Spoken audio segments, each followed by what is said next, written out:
Hey, this is David with Desert Cycle Gaming. I want to talk about investing in trading card games. Some really, really basic stuff. And as always, this is just my opinion. It's not financial advice. And if you take what I'm saying blindly without doing your own research, it's not considered due diligence. So when you invest in trading card games, there's a few things you need to pay attention to. And it's the same with your investing in anything. You want to get it at the best possible price you can, and you want to buy the best set or best card that you can get with the information that you have, the best information you have at that point in time. Now that information obviously can be different the next week, next month, next year.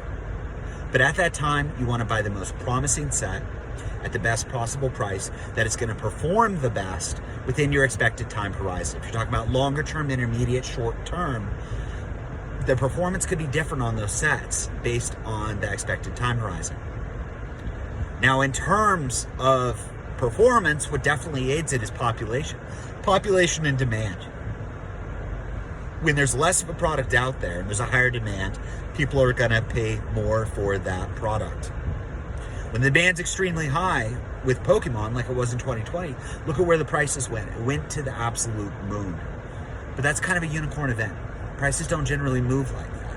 I've never seen prices move like that. Magic the Gathering has moved up tremendously from those early vintage sets to where they are now, but that was over a very, very long time span. It outperformed most other asset classes. But this is a different time right now. There are very high populations of sets of Magic, of Gathering. Yu-Gi-Oh! Often has multiple reprints of specific cards and later sets. It's hard to invest in. But considering those different variables, I genuinely believe that Metazoo could be the best opportunity. There may be high risk as an unproven game, but there is a low population, and there's commitment by the creators and the team behind it to really, really become investable and cater to the secondary market. There is an increased demand with trickling upward. Some of these cards are moving, even though most sets are down. First edition Cryptid Nation is down substantially, but it's been bouncing between support and resistance for almost a year. It's not below the $500 support. You know, it's just got a lot of volatility, which can be a good thing if you're trading very, very short term. But Metazoo is quite impressive. It's impressive in the sense in a year, because that's how long it's been around. It's been able to garner such attention and dedication and interest in terms of investment, players, and people buying them. And they've stayed really committed to keeping the populations on print runs low.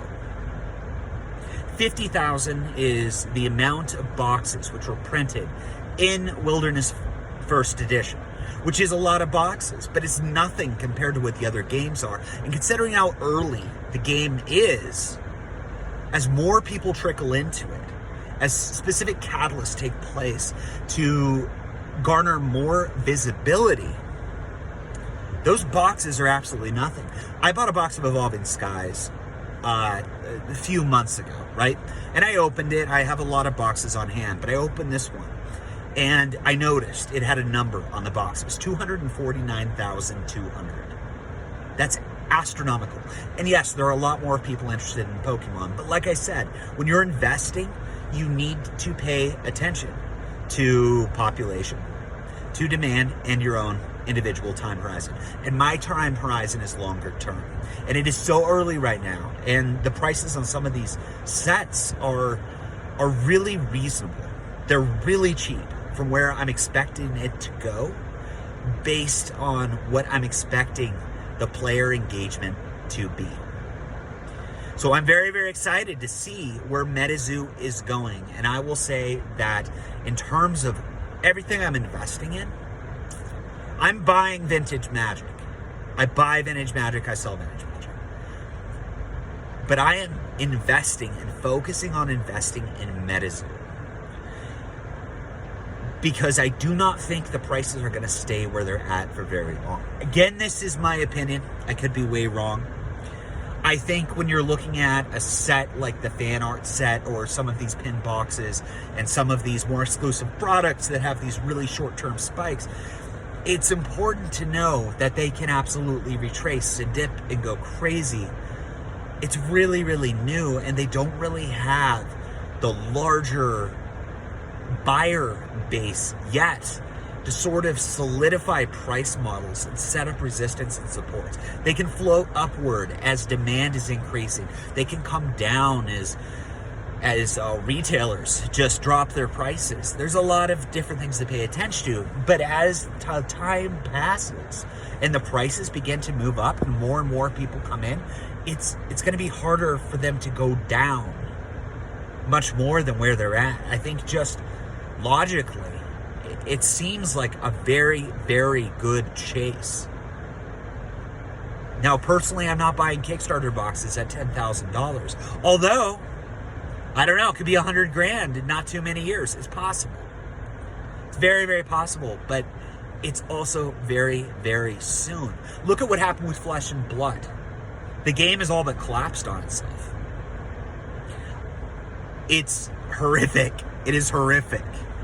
Monarch was kind of a deceitful disaster in the end. And if you play Flesh and Blood, great. I've heard it's a great game. I haven't played it. I would love to play it sometime. Maybe I'll open some first edition boxes now that I don't expect them to go up. But Metazoo is not Flesh and Blood. Not at all. Not by a long shot.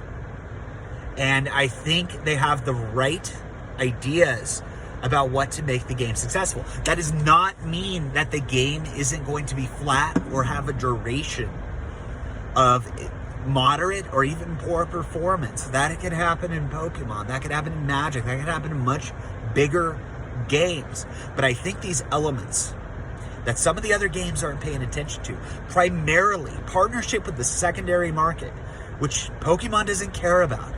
Magic cared about in terms of the reserve list, but only in terms of public outcry. And I feel like Metazoo really paid attention to that and learned from it. And that's where they started. Having a strong secondary market. Yes, make it great and have events for players, but collectors are important. Investors are important. Let's create products for them, too. So, right now, just to share my opinion, you may think I'm right, you may think I'm wrong. But my opinion right now is that Metazoo is a fantastic investment, and I'm going to be buying it. You do what you will, but I'm going to be buying more and more Metazoo. I'm not going to buy it at highs. Things that are close to retail, I will get them. Metazoo is one of the few games that I will actually chase products. I will buy it at market value if I need to. Because certain cards, certain products, I have complete faith in, and there's just others do, and the prices are going. So I don't want to be left out. Even if I'm upside down, I'm very confident that's going to perform in the longer term. So again, this is David with Desert Psycho Gaming.